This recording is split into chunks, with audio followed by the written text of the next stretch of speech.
Hello, it's your boy Davidoff. Welcome back to another movie vlog. Today I'm watching 4 movies in one day. Yes, 4. I'm truly a madman. I can make the cinema my second home, to be honest. But yeah, I wanted to watch all 4, and I thought to myself, if there's a way to watch all 4 in one day, I might as well do it. And there is a way. The timings are actually pretty good. I either watch 12:40 of one of them first, or the 1:30 showing of one of them first, depending on what time I get there. And as long as I wake up early enough, because obviously I had work, not obviously, but I had work last night and I'm off today. And I thought, okay, if I sleep early enough, I can watch all 4 in one day. And that's what I'm doing. So, first of all, well, I might watch it first or last, depending on which screening I watch first, what time I get to the cinema. How to Train Your Dragon, live action remake. The animated ones, I enjoyed the first one. I don't remember the sequels. I did watch them. I don't remember them. The first one, even that one, my memories of that are they're not that good, to be honest. But I remember the movie being good. I remember like enjoying it. I remember it being good. But when I watched this live action one, I can't really compare it enough because I don't remember the first one enough to compare it. So that's the main thing. But I'm looking forward to it. The CGI looked very good on the trailers, and I think it's going to look great in IMAX, and I want to see it in IMAX. So I'm looking forward to that one. Ballerina, this one I watched second regardless. This one, because of the timings, regardless, this one will be watched second. This is a John Wick spin-off starring Ana de Armas, and I heard it's good. The reviews are interesting because they're not like overwhelmingly positive, but for the most part they are. But I've heard also it's not like this crazy groundbreaking movie. But I heard it's a good action movie, which is good because John Wick movies, there's 4 of them, and they're all great. This is a spin-off starring Ana de Armas. Keanu Reeves is in it. John Wick is in this movie, and apparently she fights him based on the trailer. I'm very excited about it. I hope it's good. I'm a big fan of her. I'm a fan of the John Wick franchise. I think it's a great universe they've built, and I like the fact that we're getting more of them. I think it's great because they've really this all started from like a guy's dog dying and him getting revenge, and it's turned into this crazy good franchise.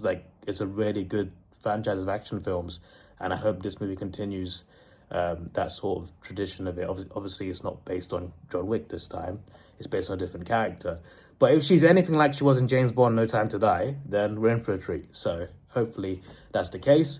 Next is a horror movie. I've been opening myself up a bit more to horror movies, even though I grew up not liking them at all. I've missed out a lot of horror because of that, because I'm just not a fan of the genre. But this one is called Dangerous Animals, starring Jai Courtney. So this is scary as it is, but it's even scarier if you're a woman. So basically, as a woman, she's a surfer. She gets kidnapped, I assume by Jai Courtney, into a boat, and he has plans for her, like a ritual killing. He's obsessed with like wildlife and sharks, and he wants to throw her to the sharks. I think it's something like that. Pretty terrifying. So there's her story of trying to escape, basically. Yeah, it's not a true story, but it's a horror movie where she has to try and escape before he feeds her to sharks. A little bit terrifying. And the last one is The Salt's Path. This is not a movie you might think I'd be into, but it's a true story. It's based on a true story about a British couple who go along the longest path in England. The single longest path is like 630 miles or something. So the backstory is he gets diagnosed with, I think, a disease or a cancer, and they also lose their home. They lose their home in like some sort of legal dispute. So they decide to go on this long distance walk. That's as much as the synopsis goes. Obviously, there's going to be more to that, and it sounds like something I'm not into. But first of all, I like movies that are set in England. I have a bias towards that because I grew up in England, and I like watching movies with English characters in England, and even like American characters in England. Movies that take place in England as a whole, I enjoy, but I also have a liking towards also British characters in England. I just like films like that. I like British made films, so I'm looking forward to that because of that anyway.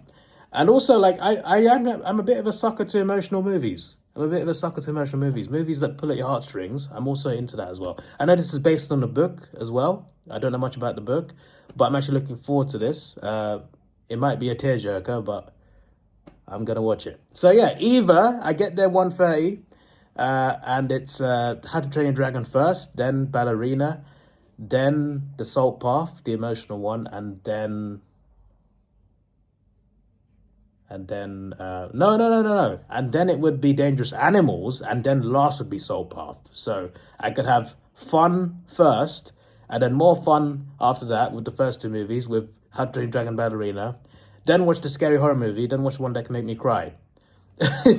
Nice order. The second order, if I hurry up at 12:40, I can watch the horror movie first, then Ballerina, have a bit of fun after the horror movie, and then the tearjerker, and then How to Train Your Dragon last, having fun last. That sounds more fun. But the timings are pretty good. The first schedule I mentioned has better timings. The second one, the first movie kind of like it ends maybe like 10 minutes after the second movie starts. I'll still make it because there'll be adverts, but it could be a little tight. But since the first movie would be the Dangerous Animals one, I don't expect anything after credits, and it's quite a short film, so that should be fine. Anyway, it's almost midday. I can get there in 30 minutes through a bus, and I'll check train times. So maybe I'll go for the 12:40. I feel like horror, fun, sadness, fun sounds better than fun, horror, sadness. Even though fun, horror, sadness is more convenient with times, because I have a bit of like it's maximum 5 to 10 minute gaps between each film. If I just choose the horror and the sadness last. But if I choose the horror, fun, sadness, fun, it's almost the same, except this first, second movies kind of overlap. But I'll still make the second one because of the adverts. Let me hurry up and decide on the bus. And we are here. Oh, the Smurfs. Ha! One of the biggest movies in July. I'm gonna go see it, because like we're getting all these big movies in July, like Superman, Fantastic Four, Jurassic World. The Smurfs need some love. They need some of their own love as well. So I'll go watch them as well. Why not? It's coming out in the month of July. I'll treat it like Barbenheimer. I'll watch everything. Anyway, yeah, it's 12:38, so good timing. The bus is pretty smooth. There's normally quite a bit of traffic upon this end. Not today. It was nice and clear. So apart from one driver change for one of the buses, got here 2 buses, quick 35-minute journey, pretty fast, very good. The bus was like perfect timing as well. Like I got to the bus station and the bus was there. I've already booked the first 2 movies because the second one, like the first one will end, and then the second one will have started, or not started, but the adverts will have started. And like after like 10-15 minutes, they close off bookings. And I can still like go to the counter and buy a ticket anyway, but like I just prefer to get it booked. I just like doing that. I normally wait till like just before the film starts, because like people obviously come in and book their seats. I don't want to book a random seat and then someone's booked their seats next to me like 2 hours later. So that's why I tend to wait. But if the adverts are 20 minutes, this first movie ends at 2:38, second movie starts at 2:30. So I just want to make sure, just in case, to book both tickets. So that's what I'm doing. There's some works going on at the cinema. Shouldn't interrupt movie experience, but yeah, we're almost there.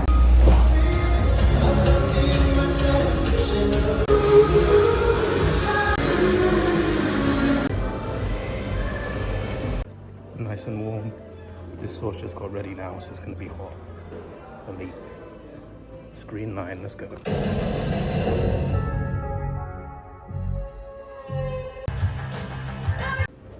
Out the screen, back to the ticket queue, back out to number 10.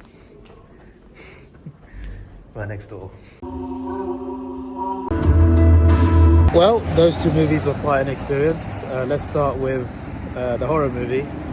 What was it called again? I completely forgot what it's called now.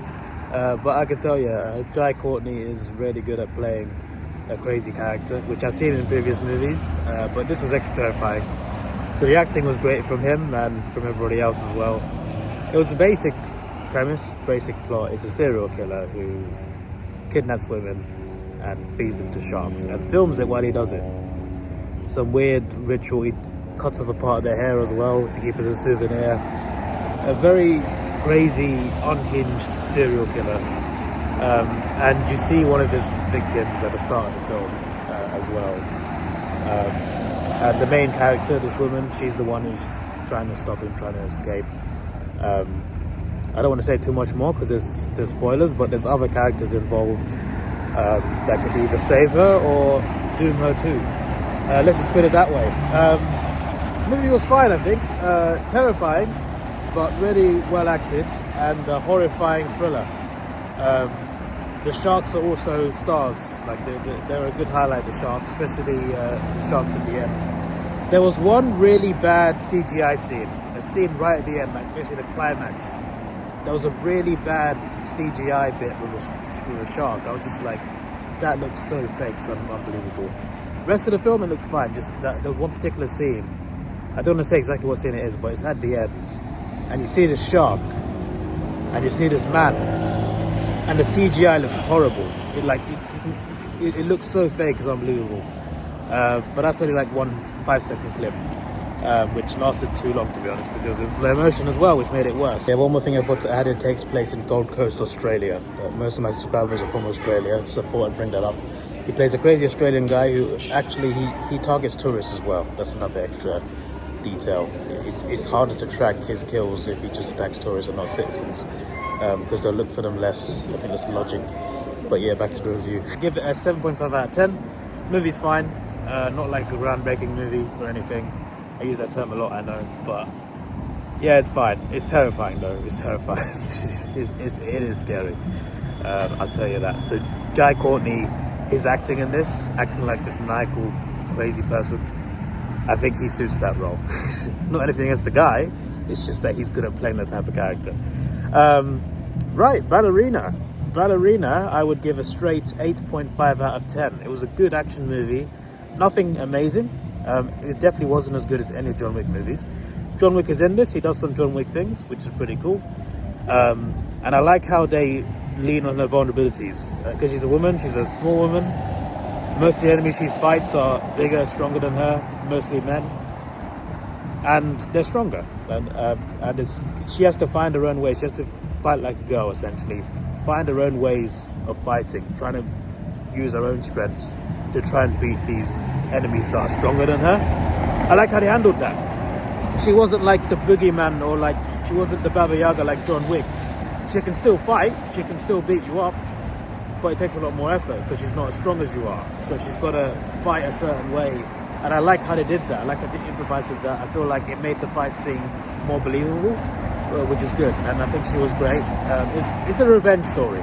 So like, that's how John Wick started. It was over his dog that was a gift from his dying wife. There's a different type of revenge story, but it's a revenge story. There's a lot of similarities to John Wick in terms of it's a revenge story, and the way this ends has similarities to one of the John Wick movies for sure. And there's a few other similarities here and there with the fight scenes as well. Like in John Wick, it's typical where he gets into a fight, you think the fight scene is over, and suddenly, bang, another fight scene comes in. There's another enemy around the corner ready to fight him. He's just beating some people up, and then a second later, a car runs him over. Like, we saw that sort of scene. We saw those sort of scenes in John Wick in all 4 movies. You see similar to this. You see similar to that in this film as well, where she's in a fight, she manages to get out, and around the next corner there is an enemy ready to smash her face in. It's crazy. She takes a lot of hits, she gets beaten up, as I said, vulnerabilities, but she finds a way to persevere, and I think it's really cool how they did it. I think they found a way to make it look believable as well, and I think it was really good. So, good action movie. It wasn't great, it wasn't as good as the John Wick films, but it was still good and a good spin-off, and it was still cool to see John Wick doing some John Wick things, even if it was for a short amount of time. It felt good, and there was a good connection as well. There's a scene in John Wick, I don't know if it was 1 or 2, maybe it was 3, but there's one of the scenes where he goes to the theatre, because she's from the theatre as well. She's from the theatre. She's taken in by them after something happens to her as a child. There's a scene where he's in the theatre talking to the director, and she's watching from the staircase. That scene is in this movie as well, but from her perspective. So I thought I'd bring that up. You might not get it until you see this film. Sorry to butt in again. I forgot something in my review again. A big part of the movie takes place in Hallstatt, which is a magical place in Austria that I've been to. I went to 2 years ago for a day from Vienna. It was a very nice trip.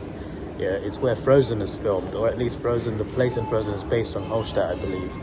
If you search Google Images, Hallstatt, there's like an iconic image. I went there, took a selfie there. There's a vlog on this channel actually from 2 years ago.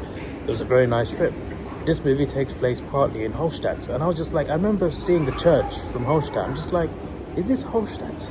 then they zoomed out and there was the ocean and everything. I thought, not the ocean, but the big lake. I thought, this is definitely Holstadt. I see the mountains in the background. This is exactly like Holstadt. But I wasn't too sure. And then a character said, this is Holstadt. I'm just like, it is Holstadt.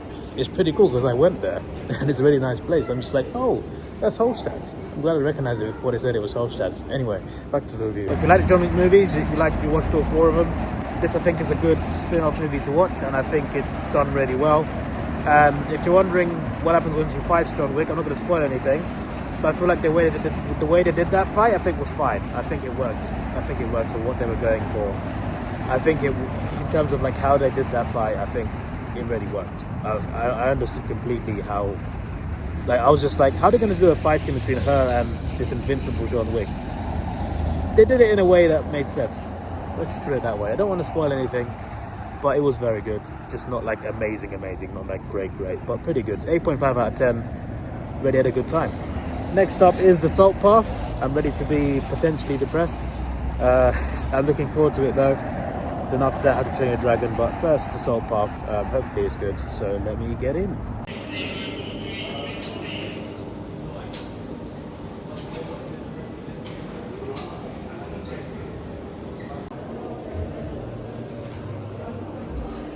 I never get ice cream at the cinema, but Baskin Robbins was calling. I need energy for the 4 movies. Belgian cookie dough, normal chocolate, and strawberry cheesecake. Not a bad choice.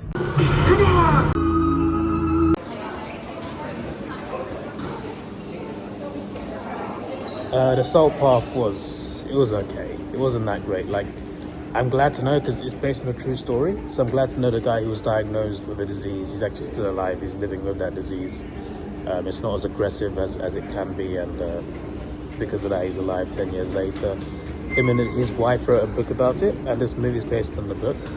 So it's based on actual events, it's probably accurate, and if it's accurate, it's fine. In terms of the actual film, though, like, yeah, it's a bit emotional. It's a big journey. The people they meet along the way, they lose their home. He gets diagnosed, so they go on this long walk. There's kids off to university, so they get this opportunity to just take this really long 600-mile walk. Through these crazy conditions. They meet both good and bad people, have some crazy experiences. It's interesting, it's intriguing. I was never bored, it's just that nothing really happens. It's just a whole lot of, it's just one big journey and nothing really happens. And if that's how it actually happened, fair enough. But yeah, if that's how the book went, I'm surprised the book is as popular as it is, even though I get that there's emotional weight to the story. But I don't think the film was like anything that special. I think it was just one big journey with nothing much happening beyond a few nice scenes here and there. But it was good storytelling, it was good directing, good acting. Acting was great, actually. Acting was brilliant by the main 2 of the cast. But if I was rated as a film, I'll give it a 6 out of 10. That's just my honest opinion.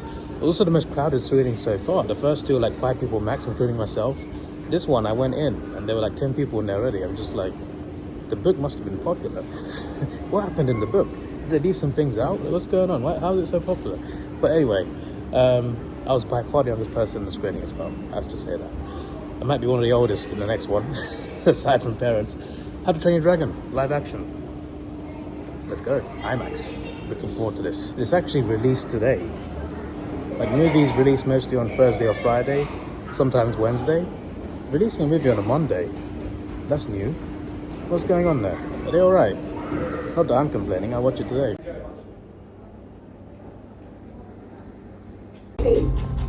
Not maybe, I did. In effect, the president. Oh my days, it's windy. That movie was good. It was a good looking movie. I was kind of surprised by how good it looked. I thought it looked good in the trailers, but it looked even better on the big screen. Even though I saw the trailers on the big screen.